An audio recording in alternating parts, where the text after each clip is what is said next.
Hello, my name is Gunu3772, and it's a beautiful day today. There's big white fluffy clouds in the sky.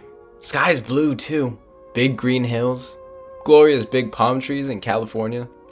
Man, on days like these, I just wake up and I check the stock market just to put an even bigger smile on my face.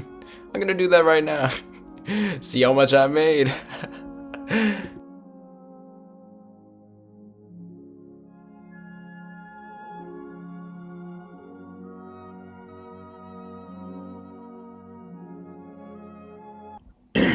So, due to current political debacle, the stock market is currently tanking. And now I was online and I was scrolling on my phone and I saw this comment and there was this dude and he was like, "Oh, America's heading towards its second Great Depression." And now, I instantly took to my recording device because I've been away for a bit, but clearly the people need me because don't panic, citizens. The stock market was caused by a numerous amount of other factors, not just the stock market tanking. However, since there's some cause for alarm, me being the scholar that we all depend on, the intellectual that we all know, I thought I might educate you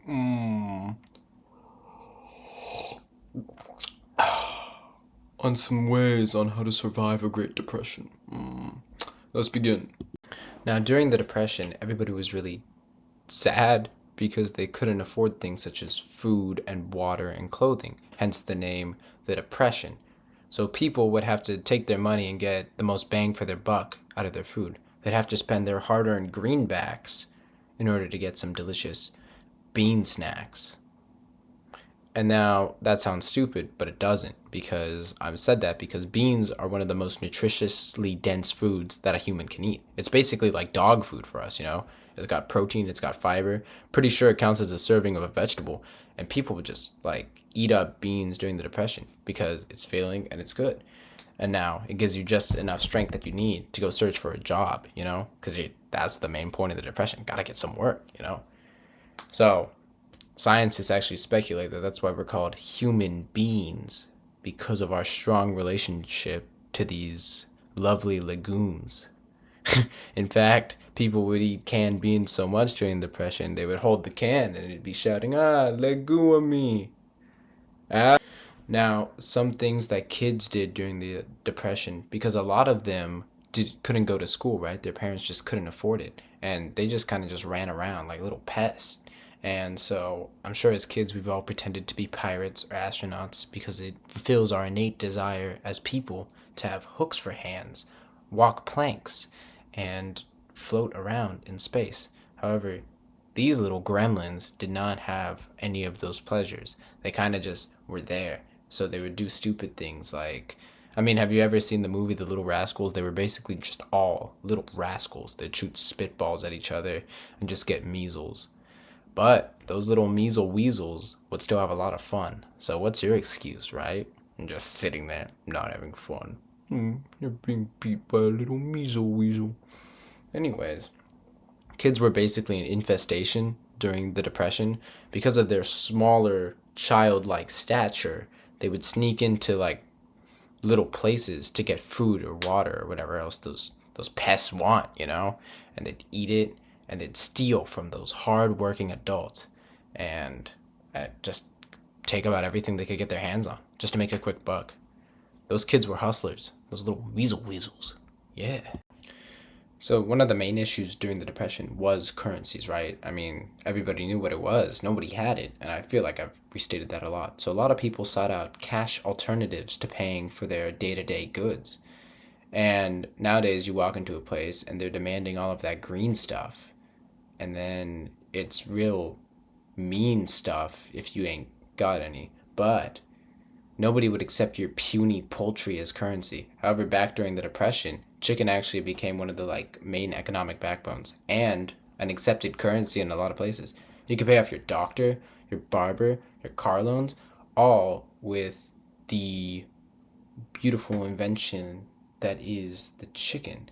And now, so chickens kind of carried during the Depression, and it's all because of their superpowered uterus. Many scientists called it the uberus being that it was just so strong, it would constantly pump out eggs. They're basically always on that egg releasing grind. So one chicken is basically an unlimited food source during the Depression.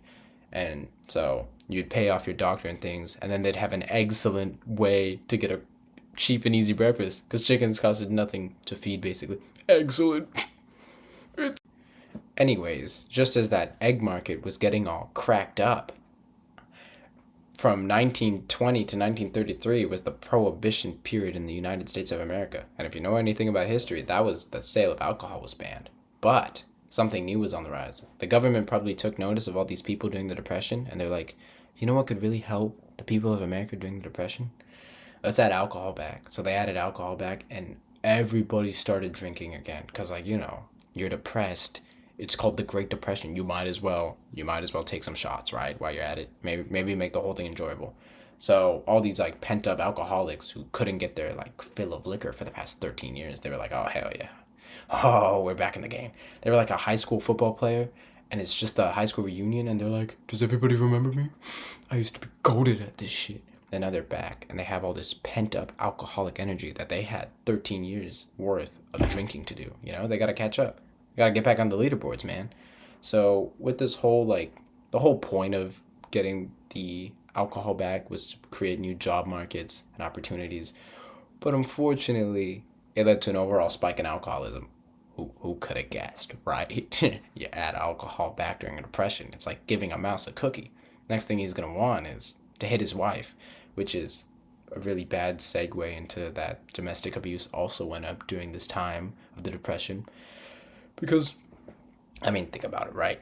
You just added alcohol back. So people are not in their right mind. And, well, that's not an excuse to hit your wife. But you're chopped, you're broke, you're unemployed, you're an alcoholic, and you gotta take out that bridge somewhere. And unfortunately, it was on the housewives of many of the men who were unemployed during the Depression era. So, yeah, no, rates of domestic violence were through the roof during the Depression. So, if we are going through the second Great Depression of the United States, don't hit your wife.